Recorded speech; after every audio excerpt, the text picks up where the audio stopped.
ಧರ್ಮಸ್ಥಳ ಪ್ರಕರಣದ ಅನಾಮಿಕ ಯಾರು? ಆ ಅನಾಮಿಕನ ಮುಖ ನೀವು ನೋಡಿಲ್ಲ, ನಾನು ನೋಡಿಲ್ಲ, ಮುಸುಕುಧಾರಿ. ಹಾಗಾದ್ರೆ ಆತ ಯಾರು ಎನ್ನುವಂತಹದ್ದೇ ಕುತೂಹಲ.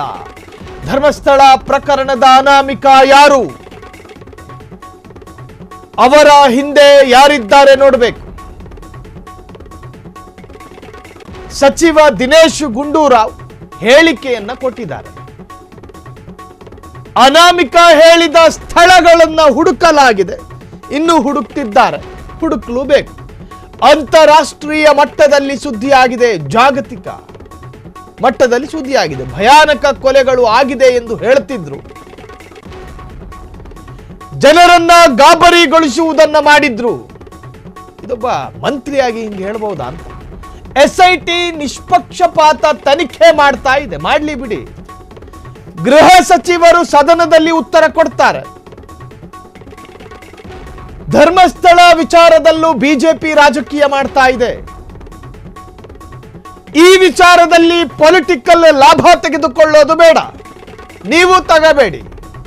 ಅಗೆತ ಮುಂದುವರಿಸುವ ಬಗ್ಗೆ ಸಿಎಂ ನಿರ್ಧಾರ ಮಾಡ್ತಾರೆ.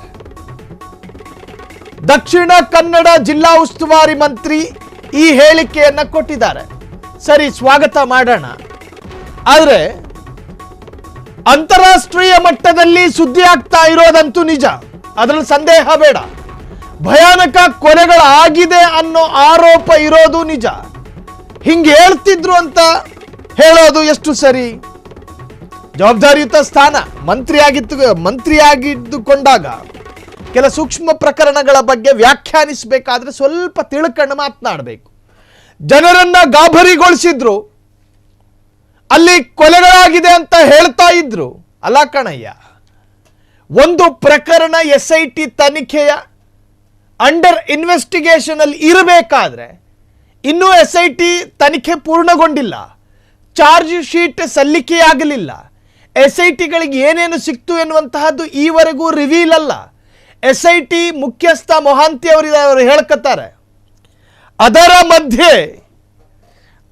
ಮಧ್ಯೆ ಮಂಗಳೂರು ಉಸ್ತುವಾರಿ ಅಂದ ಮಾತ್ರಕ್ಕೆ ಬೇರೆ ಬೇರೆ ತರಹದಲ್ಲಿ ಸ್ಟೇಟ್ಮೆಂಟ್ ಕೊಡೋದಾ? ಜನರನ್ನ ಗಾಬರಿಗೊಳಿಸ್ತಾ ಇದ್ರು, ಕೊಲೆಯಾಗ್ತಾ ಇದೆ ಅಂತ ಹೇಳ್ತಾ ಇದ್ರು. ಆ ಮುಸುಕುದಾರಿ ಯಾರು ಅನ್ನೋದು ಗೊತ್ತಾಗಬೇಕು, ಆತನ ಹಿನ್ನೆಲೆ ಗೊತ್ತಾಗಬೇಕು. ಪ್ರತ್ಯೇಕ ಆಸಕ್ತಿ ಇದ್ದಂಗೆ ಕಾಣ್ತಾ ಇದೆ. ಕೇಳಿಸ್ಕೊಳ್ಳಿ ಅವ್ರು ಹೇಳಿದ್ದನ್ನ.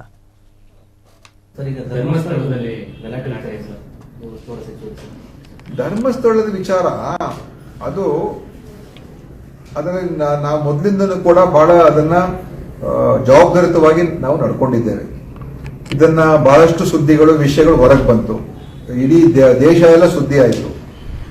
ನಾನು ಅವತ್ತು ಹೇಳಿದ್ದೆ, ನಮ್ಮ ಮಂಗಳೂರಿನ ಪೊಲೀಸ್ ಅಧಿಕಾರಿಗಳೇ ಇದನ್ನ ತನಿಖೆ ಮಾಡೋದಕ್ಕೆ ಅವರಿಗೆ ಎಲ್ಲ ರೀತಿ ಸಾಮರ್ಥ್ಯ ಇದೆ, SIT ಏನು ಕೊಡುವಂತ ಅವಶ್ಯಕತೆ ಏನಿಲ್ಲ ಅಂತ ನಾನು ಅವತ್ತು ಹೇಳಿದ್ದೆ.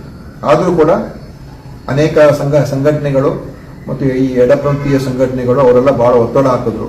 ಮತ್ತು ಬೇರೆ ಬೇರೆ ದೊಡ್ಡ ಇದಕ್ಕೆ ಒಂದು ರೀತಿ ಚರ್ಚೆ ಆಗೋದು ಶುರು ಆಯಿತು. SIT ಮಾಡಬೇಕು ಅಂತ ಅವರು ಶುರು ಮಾಡಿದ್ರು. ಆಮೇಲೆ ಸರ್ಕಾರ ಕೂಡ ಪಾರದರ್ಶಕ ನಡೆಯ SIT ಮಾಡಿದ್ರು.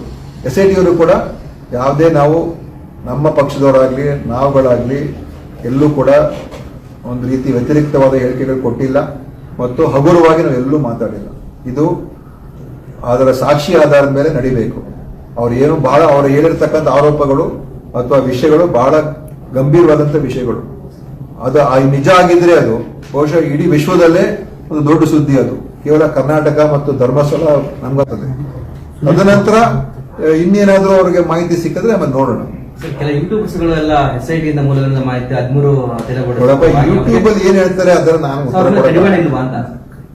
ಅದ್ರ ಬಗ್ಗೆ ಹೋಗಲ್ಲ. ನಮ್ಮ ದೇಶದಲ್ಲಿ ಜನರಿಗೆ ಮಾತಾಡೋದಕ್ಕೆ ಅವಕಾಶ ಇದೆ, ಹೇಳ್ಬೋದು. ಕೋರ್ಟ್ಗಳು ಕೂಡ ಕೆಲವು ಮಾನ್ಯತೆಗಳು ಕೊಟ್ಟಿದ್ದಾರೆ. ಆದ್ರೆ ಯಾರೇ ಏನೇ ಇರಲಿ ಅದನ್ನ ವೈಭವೀಕರಿಸುವಂತದ್ದಕ್ಕೆ ಹೋಗಬಾರದು ಅಲ್ವಾ? ನಿಜಾಂಶ ಏನಿದೆ ಅದು ಜನರಿಗೆ ಗೊತ್ತಾಗ್ಬೇಕು. ಇವ್ರು ಹೇಳಿರುವಂತಹ ವಿಷಯಗಳು ನಿಜ ಆಗಿದ್ರೆ ಅದು ಬಹಳ ಗಂಭೀರವಾದಂತ ವಿಷಯ. ಸೊ ಇವತ್ತು ಇದುವರೆಗೂ ಬಂದಿರುವಂತ ಮಾಹಿತಿ ಪ್ರಕಾರ ಪೊಲೀಸರು ಏನ್ ತನಿಖೆ ಮಾಡಿದ್ದಾರೆ, ಒಂದ್ ಕಡೆ ಮಾತ್ರ ಅದು ಒಂದ್ ಕಡೆ ಸಿಕ್ಕಿದೆ ಅಷ್ಟೇ. ಅದು ಬಿಟ್ರೆ ಇನ್ನೆಲ್ಲೂ ಕೂಡ ಸಿಕ್ಕಿಲ್ಲ ಅವ್ರು ಹೇಳಿರುವಂತ ಸ್ಥಳಗಳು. ಮುಂದೆ ಇನ್ನು ನೋಡೋಣ, 1-2 ದಿವಸ ಇದೆ. ತದನಂತರ ಬೇರೆ ಏನೇನಾದ್ರೂ ಮಾಹಿತಿ ಬಂದ್ರೆ ನೋಡ್ಕೊಂಡು SIT ತೀರ್ಮಾನ ಮಾಡ್ತಾರೆ. ತಪ್ಪಾಗಿದ್ರೆ ಶಿಕ್ಷೆ ಆಗ್ಲೇಬೇಕು, ಅದನ್ನ ನೋಡೋಣ. ಸರ್ ಸುನೀಲ್ ಕುಮಾರ್ ಅವರು SIT ತನಿಖೆ ಈಗಾಗಲೇ ಆದಿ ತಪ್ತಾ ಇದೆ ಅಂತ ಹೇಳಿ ಆರೋಪ ಮಾಡಿದ್ದಾರೆ ಸರ್.